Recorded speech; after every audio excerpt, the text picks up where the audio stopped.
자, 사도행전 20장 22절부터 24절까지 우리 함께 한 목소리로 읽도록 할게요. 사도행전 20장 22절, 23절, 24절 우리 석 절만 한 목소리로 읽겠습니다. 시작. 보라, 이제 나는 성령에 매여 예루살렘으로 가는데 거기서 무슨 일을 당할는지는 알지 못하노라. 오직 성령이 각 성에서 내게 증언하여 결박과 환난이 나를 기다린다 하시나, 내가 달려갈 길과 주 예수께 받은 사명 곧 하나님의 은혜의 복음을 증언하는 일을 마치려 하면은 나의 생명조차 조금도 귀한 것으로 여기지 아니하노라. 아멘. 자, 성령에 매여. 여러분은 뭐에 매여 살고 계시죠? 할렐루야. 아, 그래요. 나는 또 돈에 매여. 어떤 사람은 실제 명예에 매여 있고, 뭐 이성에 매여 있고, 좀 심한 말로 마귀에게 매여 있는 사람이 있는데, 우리의 주인은, 인생의 주인은 주님이셔요. 그래서 주 안에 매여 있다는 것은 성령에 매여 있는 거예요. 내 인생의, 내 생명의 주인은 누구예요?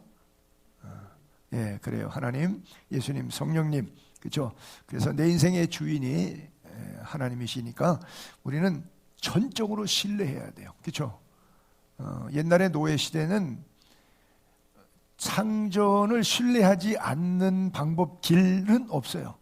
그냥 무조건 시키는 대로 하는, 전적으로 신뢰할 수밖에 없는 그런 상황인데, 오늘 우리가 그리스도의 종된 자로서 성령에 매였다면 전적으로 하나님을 신뢰하고, 그리고 남의 종의 역할로 지금 계속 예화를 들어서, 종이 주인에게 눈가림만 하는 게 옳겠어요? 안 그러면 종을 기쁘게 하는 종이 정말 좋은 종일까요? 기쁘시게 하는 거죠. 그래서 우리는 하나님의 종이라면 하나님을 기쁘시게 하는 것, 그렇죠? 그래서 우리의 인생을 전반적으로 하나님께, 성령님께 내어놓기를 바랍니다. 오늘 본문에 이제 이렇게 시작했잖아요. 성령에 매여요. 그러니까 성령에 매이니까 성령이 내게 말씀하시는데 들리죠. 그렇죠? 여러분들에게 하나님이 말씀하셔도 여러분들의 안에 자아로 가득 차 있으면 들릴까요? 안 들릴까요? 안 들리죠. 내 안에 성령이 주인이 될 때 성령의 음성이 들리죠. 그런 것처럼 우리는 누구에 매여야 되냐? 성령에 매여야 되고, 성령에 매이기 때문에 성령이 시시각각으로 오늘도 내일도 하시는 말씀을 들을 수가 있어요. 성령에 매이면 하나님의 말씀이 들리는데, 성령에 매이지 않으면 하나님의 말씀이 들리지 않아요.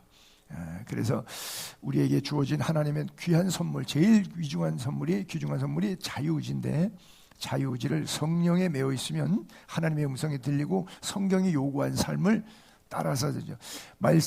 예수님의 산상수훈의 설교 맨 마지막 결론이 그거잖아요. 지혜로운 자는 말씀을 듣고 행하는 자. 그렇죠? 듣고 행하는 자는 지혜로운 사람이다. 그리고 어리석은 사람은 듣고, 거기까지는 맞아요. 듣고까지는 맞아요. 근데 행하지 않는다. 그것은 주인이 누구냐는 차이예요. 주인이, 내가 내 인생의 주인이면 들어요. 설교도 듣고 성경도 읽고 교회도 나오고 다 들어요. 접수는 돼요. 근데 접수한 대로 그 명령서대로 이행은 안 해요. 그렇죠? 내가 주인이니까 내 맘대로 해요. 근데 성령이 주인이면 들려지는 음성대로, 들려지는 음성이 자꾸 뭐 기도해서 뭘 봤다 들었다 하는 게 아니라 성경이 나에게 요구하시는 삶, 그대로 실천하고 따라간다고 하는 거예요. 자, 근데 오늘 우리가 사도 바울의 성령이 매인 것하고, 우리가 흔히 뭐 기도원에 갖고 성령 받았다, 성령 충만하다, 뭐 방언한다, 뭐 이렇게 하는 거하고 결과가 어떻게 다른가 하는 것들을 이렇게 비유를 들어볼게요. 자, 이게 밀레도라고 하는 곳인데, 거기서 성령이 각 성에서 바울에게 말씀하세요. 성령이 그러니까 성령의 음성이 들리잖아요. 성령이 내게 증언해요. 뭐라고 말씀하시냐? 결박과 환난, 나를 기다린다. 그리고 일주일 뒤에 두로 섬에, 두로라고 하는 지역에 갔어요. 지금 레바논 지역입니다. 두로 땅은. 거기에 갔어요. 그러니까 터키 에페소 밑에 밀레소에서다가 항해해가지고 레바논 쪽으로 갔어요. 두로 항구에 갔어요. 거기 예수 믿는 제자들이 이렇게 말했죠. 성령의 감동으로 바울에게 예루살렘에 들어가지 말라. 왜? 결박과 환란이 있기 때문에 들어가지 말라. 그래요. 그리고 또 일주일 뒤에 이튿날 또 배 타고 어디로 가냐면 가이사랴로 가요. 가이사랴에 내려갔다 빌립 집사님 집에 머무는데 예루살렘에서 올라온 한 선지사 아가보라고 하는 사람이 있었는데 그 사람이 바울의 허리띠를 빼가지고 저 11절 읽으면 그대로 우리에게 와서 바울의 띠를 가져다가 자기 손발을 잡아매고 이렇게 말하는 거죠. 내가 기도하니까 성령이 말씀하시는데 예루살렘에 가면 유대인들이 이 띠임자를 결박해서 이방인의 손에, 당시 이제 로마 군인들 백부장의 손에 넘겨서 감옥에 갇히게 된다고 하는 거죠. 그래서 사도 바울 자신이나 두로라고 하는 지역에 있던 성도들이 기도하는 성도들의 기도의 응답이나 그리고 예루살렘에서 왔던 아가보라고 하는 사람의 예언이나, 즉 신통하다고 하는 사람들, 영빨 제법 있다고 하는 사람들이 나름대로 초대교회 사도들 앞에 모여있던 사람들이 하는 얘기가 이구동성으로 예루살렘에 가면 망한다, 가지 마라, 이렇게 얘기하는 거예요. 그러면 우리는 어떻게 반응하죠? 갑니까? 안 갑니까? 안 가죠. 그렇죠? 그래서 우리가 성령에 매였는데, 성령의 음성이 들리는데 우리가 생각하는 보편적인 반응과 바울이 반응했던 거는 반대란 말이죠. 우리는 이렇게 반응합니다. 우리의 반응 이렇게 말하죠. 사람이 감당할 시험밖에는 너희에게 당한 것이 없나니 오직 하나님은 미쁘사 너희가 감당하지 못할 시험 당함을 허락지 아니하시고 시험 당할 즈음에 또한 피할 길을 내사 너희로 능히 감당하게 하신다. 그래요. 그런 생각을 가지니까 사도행전 21장 12절에 말이 나오는 거예요. 그러니까 저렇게 고린도전서의 생각을 가지고 있고, 그러면 저 생각 때문에 말은 바로는 이렇게 나가는 거예요. 바울에게 예루살렘에 가면 결박과 환란이 되니까 올라가지 마세요. 그렇잖아요. 미련하게 가서 덜커덕 당하지 말고 예언이 임했으니까 예언대로 가지 마세요. 즉 우리가 답답할 때 좌인지 우인지 해야 될지 말아야 될지 궁금하고 너무 속상하고 답답하면 어디 가요? 기도원에 가요. 그래서 기도받고 안수받고 또 예언받고 막 그런 거 하려고 그래요. 이게 뭐예요? 우리도 모르게 옛날부터 샤머니즘적인 정령신앙이 배어 있어서 예수를 믿어도 미신적으로 예수를 믿는 거죠.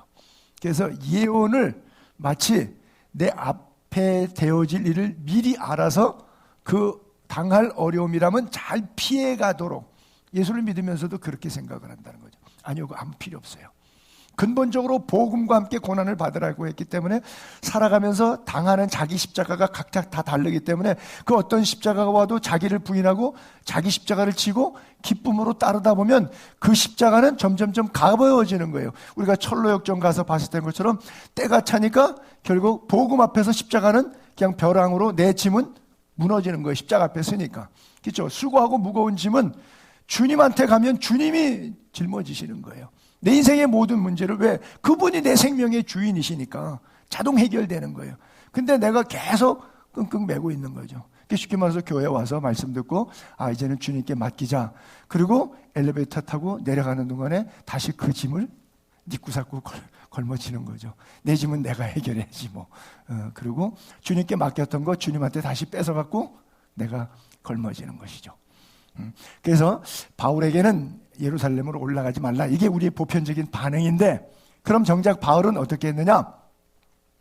바울이 대답하되 여러분이 어찌하여 울어 내 마음을 상하게 하였느냐? 나는 주 예수 이름을 위하여 예루살렘 가면 결박 환란, 이거 문제가 아니라 죽을 것도 각오했다 그래요. 사나 죽으나 주님의 것이요. 그렇죠? 사나 죽으나 그거는 노래가 그렇다는 것뿐이죠. 우리 삶하고 뭔 상관이 있어요, 그렇죠? 어저께 경신고등학교 설교하러 갔더니 준비 찬양을 앞에서 이렇게 부르는데 악보가 가사가 좋아가지고 제가 이걸 갖고 와서 이걸 나눠줘 갖고서는 예배를 드렸는데 다 아는 건데 곡만 부를게요. 제가 늘 안타까운 게 이런 거는 뽑아야 되는데 목이 신통치가 않아가지고 주님 말씀하시면 내가 나아가리라. 주님 뜻이 아니면 내가 멈춰서리라. 내가 가고 서는 것 주님 뜻이 있으니 주님 뜻에 있으니 오 주님 나를 이끄소서. 뜻하신 그곳에 나 있기 원합니다. 이끄시는 대로 순종하며 살리니 연약한 내 영혼 통하여 일하소서. 주님 나라와 그 뜻을 위하여 오 주님 나를 이끄소서. 멜로디가 여러분 머릿속에 막 생각나시죠? 너무 좋은 가사예요. 설교하러 갔다가 이 가사 준비 찬양 부르는 내가 은혜를 혼자 다 받았어요. 주님이 가라면 가고 서라면 서고, 이게 오베잉, 순종의 삶인 거예요. 주님은 성경에 왜 우리에게 순종을 요구하시냐 그러면 그것이 가장 잘된 일이니까, 그것이 내 인생의 가장 복된 길이니까, 길이요 진리요 생명 되신 예수님께서 그 길을 우리에게 말씀해 주시는 것이죠. 그래요. 우리가 생각하는 것과 바울이 생각하는 것이 다른데, 여기 보니까 울어 내 마음을 상하게 하냐. 때때로는 우리 감정적인 신앙이 될 수가 있죠. 지나치게 감정적인. 그것이 이제 우리가 울 때, 기도할 때 울 때 왜 많이 우냐면 내 서러움에 내가 삶이 힘들면 나도 모르게 막 눈물이 터질 때가 있어요. 근데 지금 저분들이 우는 것은 다시 얼굴 보지 못한다는 인간적인 석별의 정 때문에 흐르는 눈물인데, 바울은 그런 눈물은 안 흘려요. 좀 너무 냉혈이에요.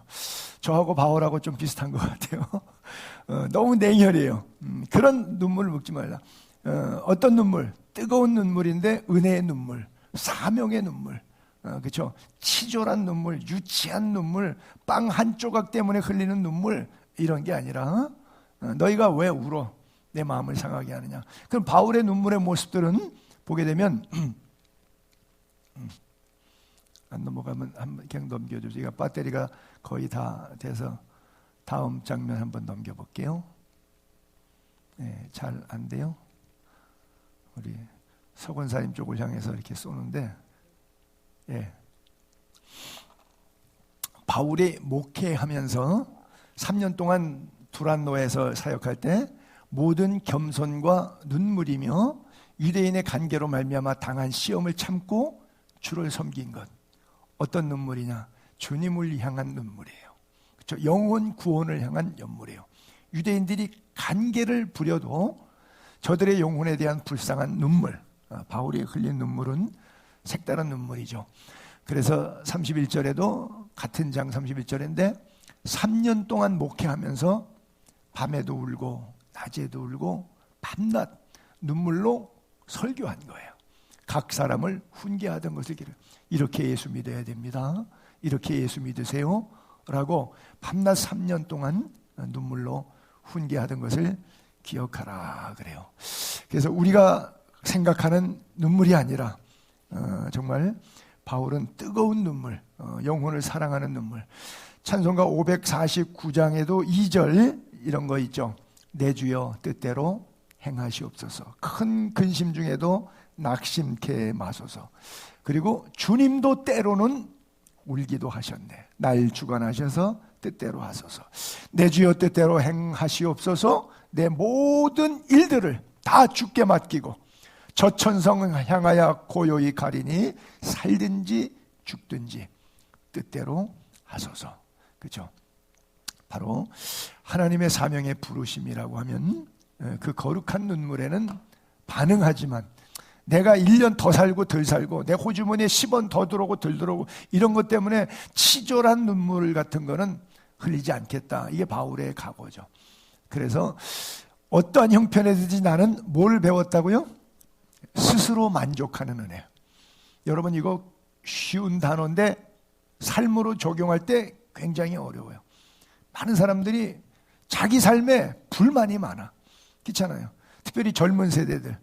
버는 돈과 쓰는 소비 성향에 있어서 기호가 있기 때문에 이게 갭이, 간격이 너무나 커가지고 자기 삶에 불만이 많아. 우리 부모님은 좀 돈 많았었으면 좋았을 텐데 우리 부모님은 가난해갖고 왜 나까지 이렇게 가난한가? 뭐 그런 불만부터 시작해서 만족이 없는 시대에 살아가요. 근데 사도 바울은 어떤 형편에 처하든지 스스로 만족하기를 배운 거예요. 그래서 비천에 처할 줄도 알고 풍부에 처할 줄도 알고 배부를 때도 있고 배고플 때도 있고 풍부할 때도 있고 궁핍할 때도 있고 일체에 뭘 배웠다고요? 예수 안에서 사는 방법을 배웠다는 거예요. 이게 예수 안에서 사는 방법이에요. 그래서 나오는 구절이 저 13절인데 13절만 딸랑 띄어다가 잘못 오해하는 게 대한민국의 대부분의 기독교인들이에요. 이 13절 다 외우고 좋아하거든요. 내게 능력 주시는 자라서 내가 모두 할 수 있는, 특별히 오순절 계통의 교회나 목사님들이나 교인들은 이 13절에 아주 열광합니다. 뭐 다 이렇게 써붙여놓고 포스터 풀어놓고 내게 능력 주시는 자라서. 근데 저 구절이 왜 나왔냐는 거죠. 저 구절이 왜 나왔죠? 앞에 구절의 결론이죠. 배고파도 나 승리할 수 있다는 거예요. 궁핍해도 상관하지 않고 상황과 환경과 물질에 휘둘리지 않고 난 믿음의 길을 가리라. 얼마든지 갈 수 있다. 왜? 주님이 나와 함께하는데 주인이 바뀌었다. 내게 능력 주시는 자가 주님이니까 그 능력이 배고픔을 참을 수 있는 능력까지라도 주님이 주신 능력이라는 거죠. 꼭 뭐 배불러서 세상적 능력 가치가 기준이 높아서 이게 아니라 배고픔도 이기는 능력도 있다는 거예요. 궁핍에 처할 때도 스스로 이길 수 있는 능력이 있다는 거예요. 그러니까 저 13절의 원문을 앞뒤 배경을 통해서 분명히 이해해야 되는데 아전 인수격으로 저 구절만 딱 따다가 내 신앙에 자꾸 하면 된다, 할 수 있다, 해보자 뭐 이래갖고 내게 능력 주 이렇게 가면은 주님이 생각하셨던 의도가 아닌 거예요. 바울이 우리에게 쓰고 싶었던 내용은 바로 그게 아닌 거예요. 그래서 돈 많고 배부르고 건강하고 잘 될 때만 감사하고 하나님의 능력이 내게 있는 거고, 지금 내가 힘들고 돈 없고 몸도 연약해지고 뭔가 상황이 불리해지면 하나님이 내게 없는 거고, 이게 아니라는 얘기예요. 내가 약할 때도 주님은 나로 하여금 강한 자보다 더 강하게 들어 쓰시는 하나님이라는 것을 사도 바울은 늘 체험하고 있었던 거죠. 이 신앙이 우리를 이 시대를 건강하게 살아갈 수 있도록 지탱하는 힘이 되는 거예요. 이게 말씀이 주는 힘의 능력이에요. 근데 돈 몇 푼에 의해서 울고 웃으면 그건 돈에 주는 힘이지 말씀이 주는 힘은 아니잖아요. 그렇죠? 그래서 돈이 있을 때나 없을 때나 건강할 때나 병들 때나 어떤 상황 속에서 전천후 신앙으로 내 믿음은 천성을 향하여 믿음, 소망, 사랑 이 세 가지 항상 가지고 있고 지키는 것, 그 믿음이 중요한 것이죠. 그래서 바울은 이 세대의 부한자들을 명하여 마음을 높이지 말고 꼭 그런 건 아닌데 대부분 부자는 교만해요. 제가 만났던 많은 부자들은 좀 교만해요. 왜냐하면 돈을 써가지고 일이 안 되는 경우가 없어요. 불법이라도 뭐 세무서 직원을 구워 삼아서라도 뭐 할 수 있고, 돈만 조금 들어가면 기름이 잘잘잘잘 기름친 것처럼 자글자글 잘 돌아가요. 그러니까 이렇게 재미있게 인생을 살아오고 사업을 하고 평생을 살았던 사람들은 이 돈에 갖는 힘을 아무리 설교해봐야 소용없어요. 네.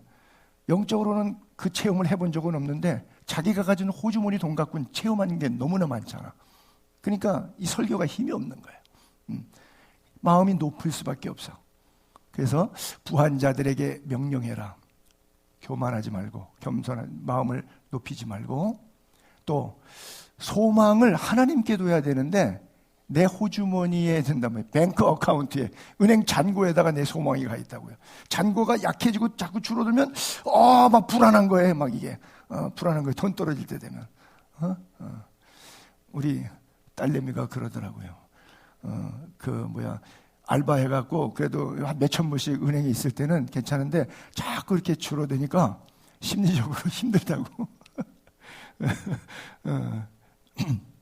그래요. 이게 소망이 암만 얘기해도 돈이 가졌던 힘의 크기에 눌려 있어갖고 천국 얘기, 성경 얘기, 그건 형이상학적인 다른 나라 이야기라고 자기의 이야기로 가슴에 와 닿지가 않아요. 그럼에도 불구하고 주님은 분명히 바울을 통해서 우리에게 권면하세요. 정함이 없는 재물이라. 그렇죠? 소망을 거기다가 빼앗기지 말아라. 그리고 오직 우리에게 모든 것을 후히 주사 누리게 하시는 하나님께 두며, 하나님이 우리를 쎄빠지게 고생하는 것을 근본 원하셨겠어요? 아니에요. 근데 우리가 돈 때문에 정신 못 차리니까 때때로 정신 차리기 위해서 역경도 환난도 고난도 주시는 거예요. 왜? 경건한 그리스도인으로 거룩한 성도로 우리의 삶을 이끌어 가시는 과정이에요. 그래서 바울은 그래요. 힘들다고 징징거리지 말고 그 힘듦 자체를 즐겨라. 환난 중에도 즐거워해라. 왜? 그게 환난은 인내력을 만들어줘요. 그 인내력이 반복되면 이게 훈련이 돼요. 학습이 돼요. 맷집이 생긴단 말이에요. 맷집. 잔잔한 맷집이 생겨요. 그게 연단이에요. 그 다음에 그 맷집은 천국을 바라보게 하는 마음을 가져다가 줘요. 그렇죠? 인내하면 맷집이 생기고 그 맷집은 천국에 대한 소망을 견고하게 자꾸 다져준단 말이에요. 그래서 그 천국 소망이 우리를 부끄럽게 해요? 아니요.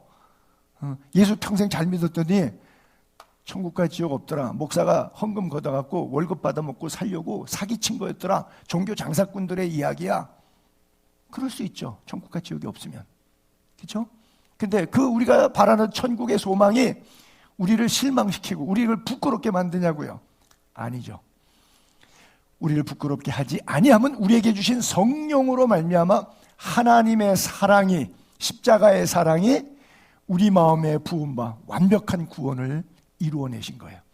하나님이 세상을 이처럼 사랑하사 독생자를 주셨으니 그를 믿는 자마다 누구든지 멸망하지 않고 영원한 생명을 우리에게 주신 것이라는 거예요.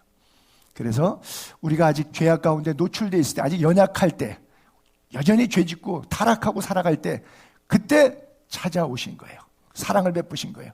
그리스도께서 경건하지 않은 자를 위해서, 타락한 우리를 위해서 죽으셨다는 거예요. 내가 의로워서 구원받은 것이 아니라 마땅히 죽어 마땅한 우리 죄인임에도 불구하고, 경건하지 않게 살아가고 있는데도 불구하고, 연약에 빠져 있는데도 불구하고 찾아오셔서 하나님의 사랑을 부으셨는데, 하나님의 사랑이 아들 독생자 예수 그리스도까지 죽이면서까지 십자가의 보혈로 우리를 구원하신 그 사랑을 우리에게 베푸셨다고 하는 거예요. 그래서 이 사랑 때문에 사도 바울은 울면서 말리고 인지상정으로 막 이렇게 매달리는 사람들에게 우리가 좀 성서적 시각으로, 통전적인 성경적 시각으로 살아가자. 그래서 그 이후에 바울의 생애를 쭉 이렇게 살펴보면 예루살렘에 갔어요. 결국 결박과 환난이 기다리는 성경의 예언대로 됐어요. 감옥에 갇혔어요. 그랬더니 신문할 때마다 나오는데 사람들이 때려 죽이려고 그래. 유대인들이 미워해가지고. 그래서 심지어 40명의 청년들은 결정했어. 서로 혈서 썼어. 바울이 죽기 전엔 우리는 먹지도 않을 거다. 그래서 바울을 재판 자리로 끌고 나와라. 감옥에서. 재판 자리로 끌고 나오는 길목에서 40명이 덮쳐갖고 죽이려고 그랬어요. 그렇게 결정한 사람이 40명이 있었어요. 그 사실을 천부장이 알고, 예루살렘에 있으면 안 되겠다. 그 당시 로마가 이스라엘을 점령할 때 예루살렘이 수도지만 행정총독부의 중심 수도는 가이사랴였습니다. 그래서 가이사랴로 총독에게 압송하는 게 좋겠다. 왜? 백부장, 천부장의 힘보다 로마 황제가 그 지역을 다스리라고 분봉왕격인 총독을 보낸 사람이니까 그 총독 거주지인 가이사랴로 압송하는 거예요. 그래서 그 정보를 알고, 암살 공모를 알고 밤에 보병 200명, 말 탄 사람 70명, 창 던지는 사람 200명 준비시켜갖고 가이사랴에 있던 총독 벨릭스에게 무사히 보냅니다. 여러분, 저는 저 분이 저 글을 읽으면 흥분이 돼요.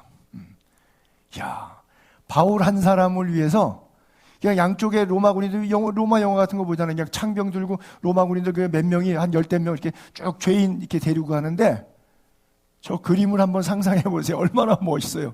이거 뭐 왕의 대로를 향하고 있는 모습이에요. 그렇죠?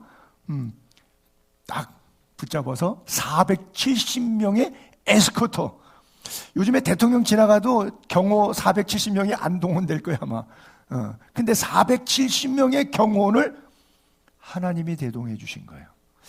바울은 죄수의 몸이었지만 하나님이 행하시는 일들을 보면서 너무 울컥하고 감동받아요. 하나님, 나 같은 것이 뭔데 이런 호사를 누립니까? 이런 호사를 누리다니요. 바울이 고난 속에서 하나님이 주시는 위로와 소망을 너무 감동했을 것 같아. 그리고 아그리빠 왕 앞에 섰어요. 그리고 베스도 총독이에요. 아그리빠가 베스도에게 와서 나도 이 사람의 말을 듣고자 하노라. 이게 지금 2개가 넘어갔나요?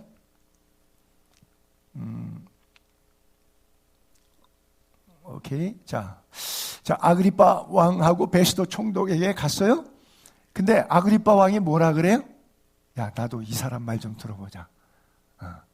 그랬더니 베스도 총독이 그래요? 이 사람의 말이 뭐예요? 복음이잖아요. 바울의 설교 듣고 싶은 거예요. 왕도 이런 은혜가 어디 있어요?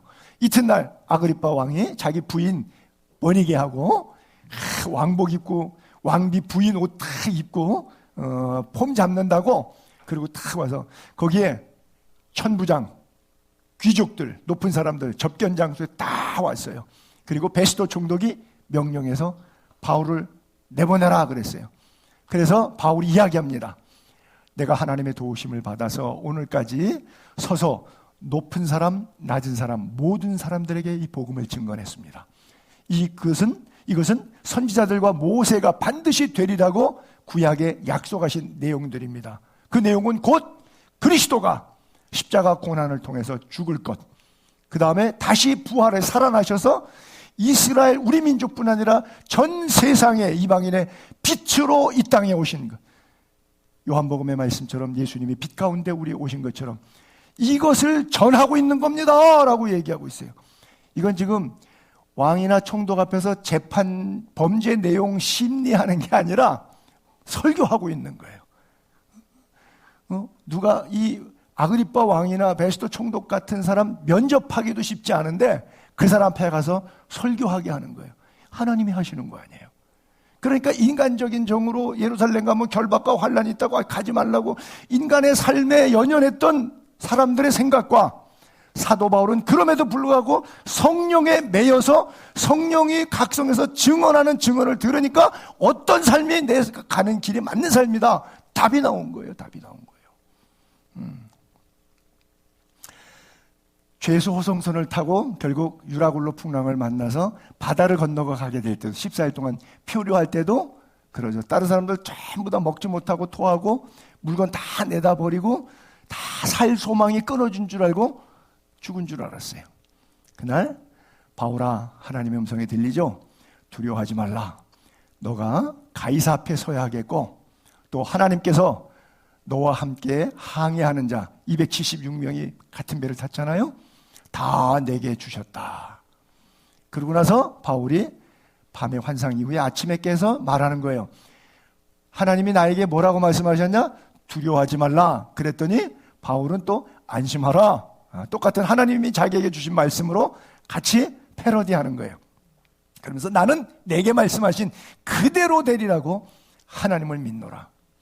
자, 그래서 밥을 그들이 배부르게 먹고 배가 멜리데 섬에 들어가잖아요. 그 사람들이 예수 믿었을까요? 안 믿었을까요? 다 죽을 뻔했는데 바울의 강력한 믿음을 도전했어요. 하나님에 관한 이야기를 했어요.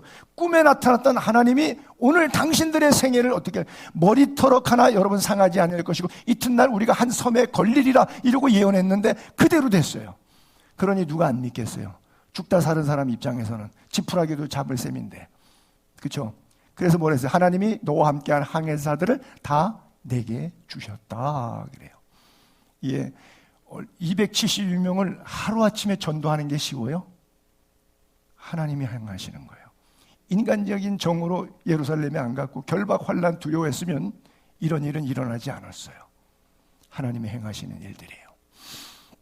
멜리세섬에 걸쳐서 배로 수영하고 나왔으니까 배가 쪼개져 가지고, 그래서 모닥불을 피우고 있는데 모닥불이 꺼지기 전에 장작대미 건져서 이렇게 올리는데 장작대미 속에 있던 뱀이 나와서 사도 바울의 손을 물었어요. 사도 바울이 그 뱀을 털어갖고 여기다가 로스구이, 뱀장어구이 했어요. 이 사람들이 손이 딱 물렸을 때 부어서 거품 물고 쓰러져 죽을 줄 알면서 많은 사람들이 그렇게 말했어요. 당신이 이게 죄수 호송선인데 물에서는 구원받았지만 우리들의 신이 당신을 정죄했다. 당신은 진짜 살인자 맞다. 그랬어요. 근데 오히려 그들의 신이 뱀이 죽고 바울은 죽을 줄 알고 기다렸는데 안 죽어요. 바울이 그 짐승을 불에 떨어버림에 조금 더 상함이 없더라.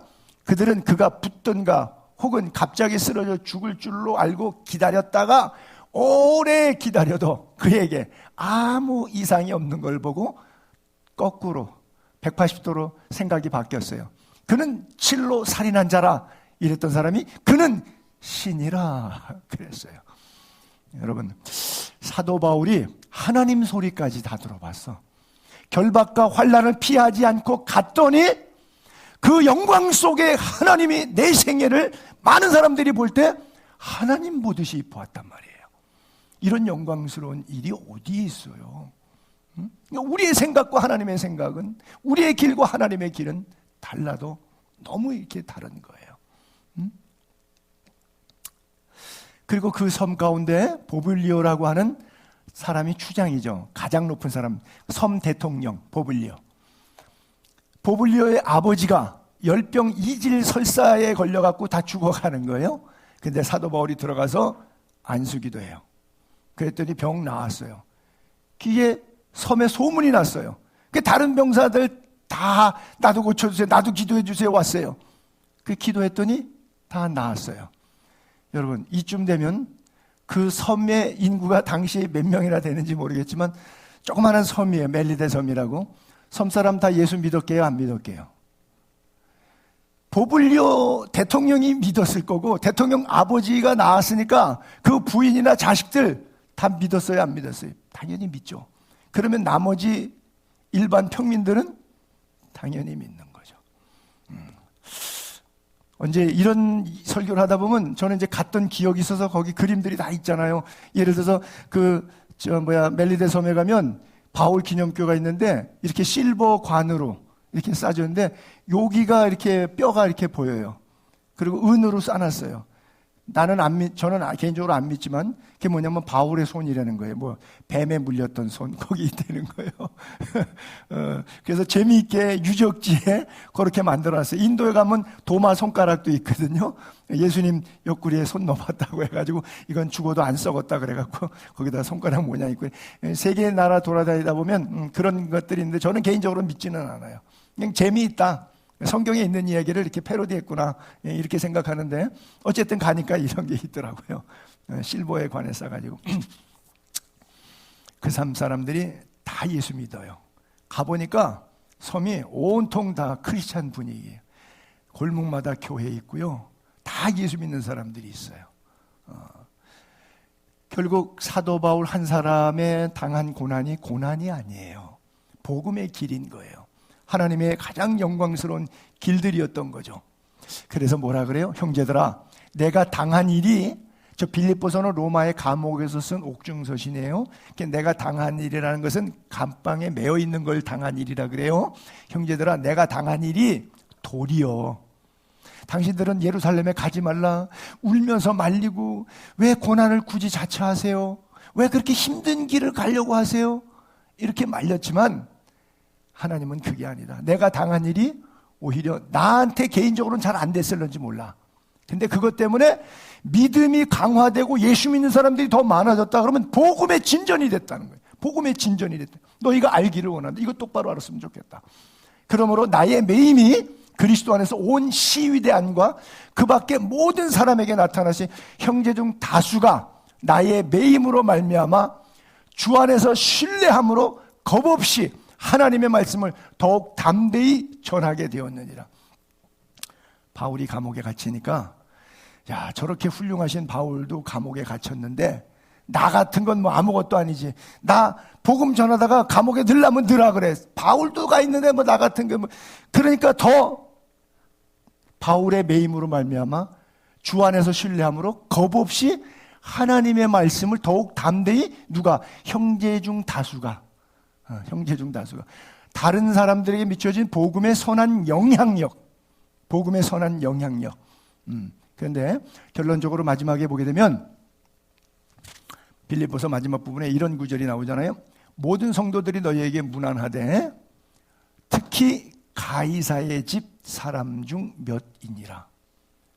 자, 바울이 거기서 복음을 전해서 많은 사람들이 더 담대히 복음을 전하는 힘을 얻었는데 그 힘을 얻은 사람 가운데 누구도 있었냐면 바울이 깜빵에 가서 복음을 전해서 예수 믿고 전도자가 된 사람들 가운데 가이사 집 사람들도 몇 명이 나왔어요.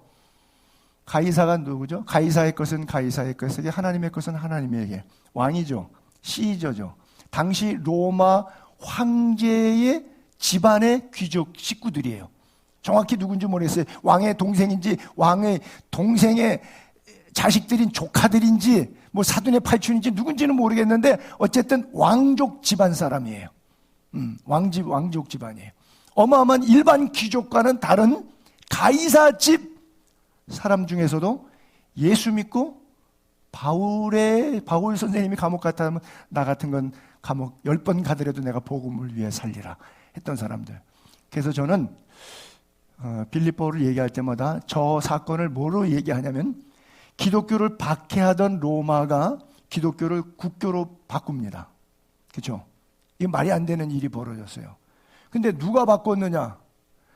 바울은 66년경에 돌아가셨고 기독교가 공인된 것이 313년이니까 250, 60년 이상 뒤에 바뀐 거예요. 국교가 바뀐 거예요. 근데 저는 바울이 바꿨다고 말하는 거예요.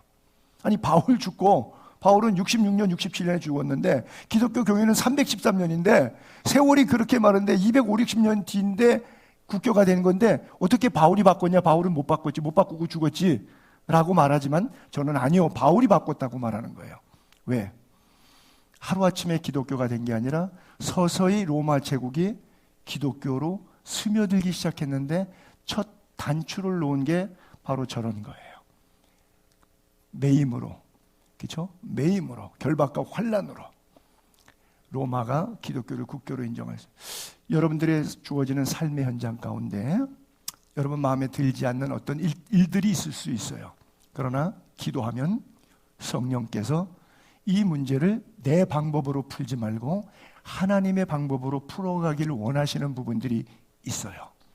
그때 그대로 나를 내어드리면 하나님께서 나를 사용하셔서 우리 가족을 구원하시고 우리 교회를 부흥케 하시고 우리 민족을 복음화하시고 하나님이 그토록 원하시는 세계의 선교를 위해서 이바지할 수 있는 힘과 능력을 우리에게 주십니다. 그래서 모든 것을 내게 능력 주시는 자 안에서 우리가 할 수 있다. 어떻게? 성령에 매이면.